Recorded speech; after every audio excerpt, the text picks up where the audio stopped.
he invited God's servant to ride with him. So, inimbitahan niyang sumakay sa kanyang karwahe ang lingkod ng Panginoon. Diba? Nakita niyo mga kapatid? At kung hindi biglang nawala si Felipe nung siya'y mabautismuhan, naniniwala ko, imbitahin din niya yan sa bahay.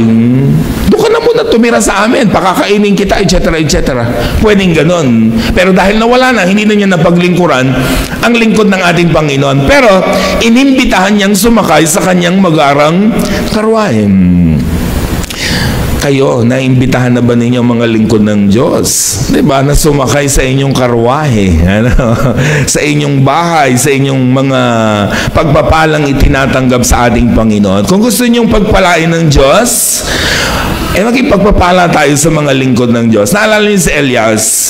Si Elias mga kapatid, sa unang hari 17, may mag-ina na namumroblema. Alam mo kung anong problema nila?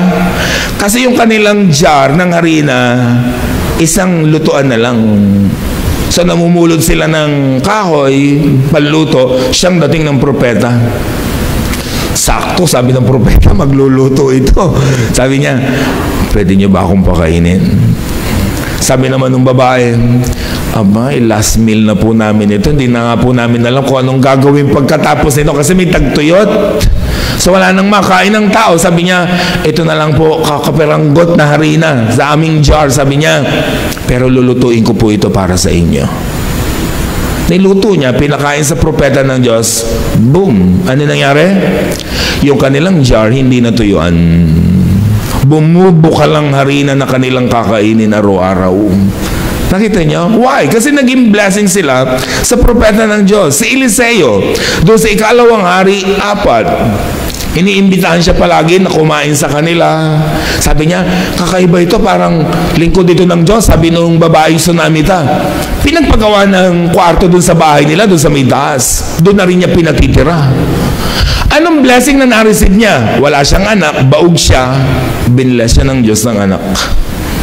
Dumating ang araw, yung anak namatay, binuhay ng Diyos through the prophet yung anak. Why? Kasi nagiging blessing siya sa propeta ng Diyos. So napakahalaga mga kapatid, na nagiging pagpapala tayo sa mga lingkod ng Panginoon. Sino ang mga iniimbitahan niyo sa bahay? Mga kainuman? Ang masaklap, di ba? Minsan ganon. Minsan pinatatawag lang naman ng pastor pag may problema. Pag may masarap na pagkain, hindi na yata niniimbita. Pag may masarap na ulam, iimbitahin din. O, ganun dapat. Minsan, di ba, naikwento ko dati, ganito mga kapatid, minsan brother, pakipray mo naman ako. Mag-a-apply ako ng trabaho sa abroad. Pray ka naman. Pagkatapos, brother, interview ko na, pakipray ako. Pray ka ulit. Brother, sana lumabas na ang visa ko. Pray ka ulit. Brother, aalis na ako, dispedida, pakipray mo ako. Pray ulit. Aba, nung may balikbayang boxes na, hindi na ako pinatawag. Ano yung sa hirap nyo lang ako kasama, sa sarap, hindi na. O, di ba? Di ba, minsan ganun ang problema sa atin. Listen, minsan ang hirap mag-sermon ng para sa'yo. Galatia 6:6, ang sabi niya ganito. Alam mo, dapat maging memorize ito. Pwede ba i-memorize ito? Assignment siya, memorize ito. Galatia 6:6. Ang mga tinuturuan ng salita ng Diyos ay dapat magbahagi ng lahat ng magagandang bagay sa mga nagtuturo. Gusto niyo bang explain? O naintindihan na ninyo? Naintindihan na? Sino ang mga tinuturuan ng salita ng Diyos? Ayaw nyo yata sumagot, Ulitin natin. Sino ang tinuturuan ng salita ng Diyos? Sino ang nagtuturo? Ano raw ang gagawin ng tinuturuan?